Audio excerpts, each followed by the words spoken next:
Kinanti terpaksa diam sambil menekuk kedua alisnya. Tiba-tiba 5 pria berbadan besar berpakaian serba tertutup telah menunggu mereka berdua di parkiran mobil. Ken, Kinanti memegang lengan Kenan dengan cemas. Kenan melihat pemandangan itu dengan wajah dingin. Ternyata kelima pria berbadan besar itu menghancurkan mobil Kenan bahkan sampai membakarnya. Beberapa pengunjung restoran hanya berpandangan dan menonton dari jauh saja tanpa ada yang berani melarang perbuatan 5 pria itu. Ken, jangan mendekat, pinta Kinanti. Tiba-tiba mobil Kenan meledak karena bahan bakarnya. Dengan cepat Kenan melindungi Kinanti dengan punggungnya terkena benda panas dari mobilnya. Jeritan pengunjung dan tawa kelima pria bertopeng itu terdengar membahana di telinga Kenan. Kinanti membuka matanya dan melihat tubuh Kenan melindunginya. Ken, gumam Kinanti dengan jantung berdebar kencang memandang mata tajam Kenan memandangnya. Kinanti bukan tipe gadis yang mudah jatuh cinta, tapi bagaimanapun Kinanti tetap seorang perempuan. Walau ia tangguh dan bisa membela diri serta selalu melindungi seseorang, kini di depan matanya dan sekarang seorang pria asing yang dianggap sebagai teman olehnya tengah melindunginya dari ledakan mobil itu. Tetap saja ia terpana. Kodratnya adalah perempuan yang haus akan lindungan seseorang. Tetap di sini, pinta Kenan mendorong tubuh Kinanti sampai bersandar di dinding gedung restoran. Kinanti memegang lengan Kenan yang terluka. Kinanti memandang lama lengan Kenan. Di saat ia hendak mengambil tangannya, Kenan malah pergi entah kemana sehingga Kinanti hanya menggapai angin. Ken, Kinanti menoleh ke arah Kenan yang berlari memasuki gedung restoran. Kenan ternyata berlari ke ruangan darurat lalu ditahan oleh beberapa penjaga ruangan itu, tapi Kenan yang sudah marah menyerang mereka semua sampai tidak bisa bangkit. Kenan menekan sebuah tombol darurat sehingga tempat parkiran mobilnya tadi yang sedang kebakaran disiram hujan deras pemadam kebakaran. Tidak akan aku maafkan, kata Kenan dengan nada dingin serta tatapan tajamnya yang ingin menerkam kepala pelakunya. Kinanti yang kebingungan mencari Kenan tiba-tiba memejamkan matanya. Disiram air deras dari atasnya. Siapa yang berani menghidupkan tombol anti kebakarannya? Teriak salah satu pria yang menyerang mobil Kenan. Kinanti tidak menyerah mencari Kenan sementara 5 pria pakaian tertutup itu sudah mengamuk menyakiti pengunjung restoran yang berlarian. Kinanti mendengar jeritan anak kecil ditampar dan dipukuli oleh salah satu pria berpakaian tertutup itu pun marah. Ia juga melihat ibunya dipukuli walau sudah bersimpuh meminta ampunan supaya anaknya tidak disakiti. Kinanti berlari ke arah pria itu lalu menendang tangan pria yang hendak memukul anak kecil. 5 pria yang berpakaian tertutup tentu teralihkan memandang sosok gadis cantik tengah mencampuri urusannya. Siapa kamu cantik? Tanya pria 4 yang tidak ditendang Kinanti. Sialan, maki pria 1 yang ditendang oleh Kinanti lalu tanpa embel-embel terpana dengan kecantikan Kinanti langsung menyerang Kinanti begitu brutal. Kinanti berhasil mengelak dan menyamai tingkat kekuatan lawannya hingga pria itu kalah dan tidak terima memerintahkan rekannya menyerang Kinanti. Kinanti memasang kuda-kudanya dengan tatapan merendahkan. Pecundang, beraninya sama orang lemah giliran kalah sama perempuan, suruh kawan melawan, cih. Dasar lemah, sinis Kinanti meludah ke samping. Pria 1 yang sudah terluka pun semakin emosi, biar aku yang habisi wanita ini. Baiklah, jawab kedua rekannya santai. Anak kecil tadi terlepas berlari ke ibunya dan memeluk ibunya sambil menangis. Kenan tiba tepat waktu langsung mematahkan leher pria yang hendak menyerang Kinanti. Kinanti melihat Kenan pun segera menghampiri Kenan malah melangkahi pria yang telah diterkapar ulah Kenan. Kenan memberikan mantel plastiknya ke Kinanti. Kinanti hanya bisa terpana dengan tindakan Kenan yang di luar nalar itu. Tanpa mendengar perkataan Kinanti lagi, Kenan langsung menyerang 4 pria berpakaian tertutup itu. Kinanti memegang mantel yang terpasang di tubuhnya membuat Kinanti tidak terkena air hujan buatan lagi, tapi Kenanlah yang basah. Kinanti memperhatikan Kenan yang berkelahi di bawah guyur hujan benar-benar seksi. Kenapa aku khawatir? Kenan kan anggota pasukan khusus. Pantas dia begitu hebat, senyum Kinanti memeluk erat tubuhnya sendiri seolah memeluk mantel yang Kenan berikan. Kenan berhasil menjatuhkan 3 pria berpakaian tertutup itu lalu mencekik pria yang tersisa, katakan.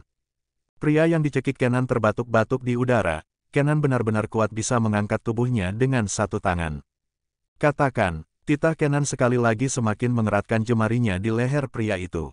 Tuan Vicky meninggal dan ayahnya menyuruh kami untuk menghabisi Anda karena rekannya mengatakan bahwa Anda pembunuhnya, jawab pria itu yang mulai tahu pemilik mobil yang mereka bakar adalah Kenan karena merasakan lewat kemarahan Kenan. Kenan mencekik pria itu sampai wajahnya memerah dan kian memucat lalu mata Kenan beralih ke wanita yang memeluk anaknya dengan erat. Kenan menjatuhkan pria itu di samping anak kecil itu. Kau anak laki-laki kan? Tanya Kenan ke anak laki-laki yang tengah menangis memeluk ibunya.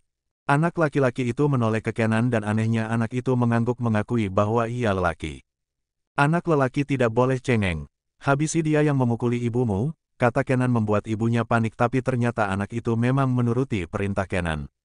Anak laki-laki itu mengambil kayu yang digunakan untuk memukul mobil Kenan sampai hancur lalu memukulinya ke pria yang ketakutan itu dan tak punya tenaga akibat cekikan Kenan. Ibunya hanya syok membekap mulutnya melihat perbuatan anaknya yang sesegukan masih bisa memukuli pria yang telah menjadikan ibunya samsak tinju. Kenan seperti seorang guru yang mengajari muridnya malah bersidakap dada melihat situasi itu hingga hujan buatan di tempat parkiran khusus itu mulai reda. Kemari, titah Kenan. Anak laki-laki itu pun menurut berbalik ke Kenan, aku memukulinya sampai tidak bisa bergerak om ganteng. Kenan menekan kepala anak laki-laki itu, jadi anak laki-laki jangan penakut dan cengeng. Kau harus kuat untuk menghabisi mereka, besok datanglah ke pelatihan Taekwondo Haritek. Kinanti yang melihat tingkah Kenan masih bisa promosi pun hanya bisa menjatuhkan rahangnya selebar-lebarnya. Ternyata Kenan tahu kalau anak laki-laki itu melihat perkelahiannya dengan para pria berpakaian tertutup itu walau ditutupi oleh ibunya. Baik om, jawab anak itu dengan senyuman walau matanya sembab tapi ia langsung ngefans berat sama Kenan yang sangat hebat bertarung melawan penjahat yang menyakitinya juga ibunya. Apa ini yang dikatakan sekali dayung dua, tiga pulau terlampaui. Gumam Kinanti dengan pandangan tidak percaya. Kinanti menggeleng kepalanya, Kenan sudah gila. Mobilnya terbakar bisa-bisanya dia tidak marah dan masih bisa tersenyum dan promosi tempat kerjanya ke orang lain. Kinanti tidak mengerti pikiran Kenan yang membuatnya selalu bertanya-tanya bagaimana cara mengenal Kenan dengan baik karena terlalu banyak hal misterius tentang Kenan yang belum banyak diketahui Kinanti. Kinanti mendekati Kenan dan memegang lengan Kenan yang mengelus kepala anak laki-laki yang tampak menyukai Kenan. Om, kakak keren ini siapa? Apa kakak keren ini pacar om? Tanya anak laki-laki itu dengan senyum lebar. Kenan melihat ke Kinanti yang memerah lalu tersenyum tipis, bukan. Kenapa kau memanggilku om tapi memanggilnya kakak? Kakak ini sangat imut kalau om sangat hebat, jawab anak laki-laki itu sumringah. Oh, maaf. Anakku sedikit genit, ucap ibu dari anak laki-laki itu. Kenan memiringkan wajahnya melihat wanita itu yang terlihat mengenali Kenan tapi tidak berbicara apa-apa sebagai ucapan terima kasih wanita pada Kenan. Terima kasih tuan, Nona, ucap wanita itu tersenyum tulus ke Kenan dan Kinanti. Ken, kenapa memandangnya begitu? Kamu suka ya? Tanya Kinanti membuat wanita itu terkekeh. Jangan cemburu Nona, tuan muda hanya mencoba mengingat saya, jawab wanita itu memberikan kartu namanya ke Kinanti. Tuan muda, Beo Kinanti menerima kartu nama pemberian wanita itu sambil melihat ke Kenan yang diam saja. Kenan menatap tajam wanita itu yang seolah langsung paham langsung cepat menjelaskan kalau ia menyebut tuan muda karena kemampuan bertarung Kenan dan ajaibnya Kinanti malah mempercayainya. Kinanti melihat kartu nama wanita itu terbelalak seketika. Glow. Maria, gumam Kinanti. Ternyata Anda mengenal saya Nona. 2 hari lagi ada acara launching produk baru kami. Saya ingin Nona dan Tuan datang sebagai ucapan terima kasih saya, kata wanita itu yang bernama Maria. Kenan hendak menolak tapi dibekap oleh Kinanti yang melirik datar Kinanti yang tertawa canggung ke Maria. Jangan dengarkan dia ya, apa ada acara pembagian hadiah? Uang atau apapun? Tanya Kinanti berbinar. Tentu saja Nona, jawab Maria. Kinanti meminta Maria untuk tidak memanggilnya Nona dan Maria memenuhinya. Maria mengenalkan putranya yaitu Mark. Maria juga tidak berani memarahi Kenan yang sangat ia kenal sebagai putra sulungan. Maria adalah salah satu pengusaha kosmetik pilihan pernah melihat rupa asli Kenan. Kami pergi dulu om ganteng. Kakak imut, lambaian Mark dengan ramah ke Kenan dan Kinanti. Maria membawa pergi Mark yang sesekali berbalik memandang Kinanti yang sangat imut juga berterus terang mengatakan kalau Kinanti adalah tipe perempuannya nanti ketika tumbuh besar. Di dalam taksi, Ken, apa kamu tidak dengar apa kata Mark tadi? Tanya Kinanti di samping Kenan yang memasang wajah datar saja.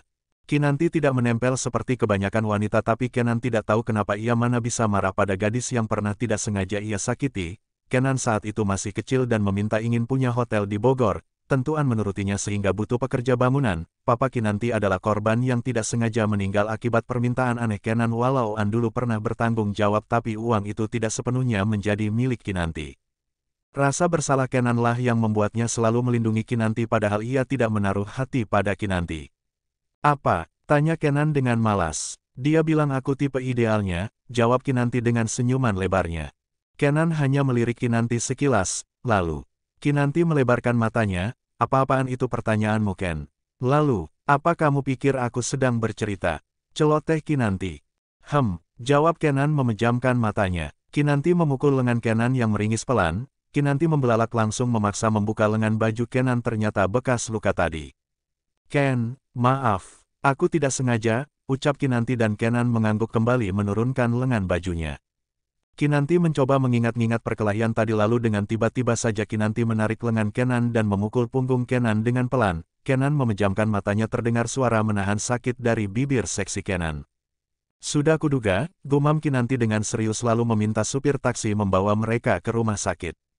Kenan tidak mau ke dokter namun Kinanti tidak menyerah. Kenan tidak mau ke dokter bukan karena takut jarum suntik atau apapun tapi karena hampir semua dari mereka mengenal Kenan jadi kemungkinan para dokter itu bisa saja melaporkan lukanya ke An atau Karina. Ken, bisa tidak jangan kekanakan Apa salahnya diobati? Geram Kinanti. Kenan diam saja, terpaksa Kinanti membeli obat khusus di luar dan pulang. Di kamar Kenan, cepat buka bajumu, pinta Kinanti. Kenan terlalu malas tapi Kinanti memukul punggung Kenan yang menahan sakit, Kinanti harus keras kepala dan tegas melawan Kenan yang juga keras sehingga rasa sakit Kenan itu pun membuatnya harus mengalah. Kinanti membantu melepaskan baju Kenan yang ternyata luka itu lengket dengan baju Kenan. Jadi orang tidak usah keras kepala, apa hal ini memalukan Kamu bahkan sudah melihat kelemahanku lalu apa itu memalukan jika aku melihat lukamu? Dasar arogan, omel-omel Kinanti. Kenan diam saja membiarkan Kinanti mengobatinya. Kinanti menghembus perlahan salep yang sudah menempel di punggung Kenan. Kenan melirik ke samping dan Kenan melihat ke mata tajam Kenan itu yang sungguh seksi. Jangan dibawa mandi sampai salepnya kering, nanti akan aku obati lagi setiap 2 jam biar cepat sembuh dan tidak berbekas lalu mamamu tidak akan tahu luka di punggungmu ini pernah ada, kata Kinanti dengan penuh penekanan sambil menjauhkan wajahnya tadi di punggung Kenan. Kenan diam saja lalu hendak memakai bajunya tapi dicegah oleh Kinanti sehingga mereka bertatapan sangat dekat. Maaf Ken, jangan pakai bajumu dulu nanti salepnya bukan menempel di kulitmu malah menempel di bajumu sementara luka yang sakit di kulit bukan di baju, kata Kinanti berusaha membuat alibi yang sempurna sebab Kinanti sangat tahu kalau Kenan tidak menyukainya sebagai lawan jenis. Kenan tidak jadi memakai bajunya lalu Kinanti segera bangkit dan izin membuat menu makan malam. Kenan diam saja hanya melirik Kinanti sekilas. Kinanti segera keluar dari kamar Kenan menuju dapur wajahnya memerah, ia sudah melatih semua ekspresi dan tingkahnya jika bersama Kenan. Kenapa dentumannya makin keras sih? Gerutu Kinanti mengelus-ngelus dadanya sambil menarik nafas dalam-dalam juga menghembusnya perlahan. Setelah menenangkan diri Kinanti memasak untuknya dan Kenan sambil mengoceh serta beberapa kali ia harus menari alat taekwondo di dapur. Kenan yang hendak mengambil minuman pun terdiam di tempat melihat Kinanti menari dengan cara yang unik. Tarian Kinanti adalah perpaduan antara seni bela diri dengan kelenturan tubuh seorang atlet sehingga terlihat begitu anggun dengan nilai khasnya.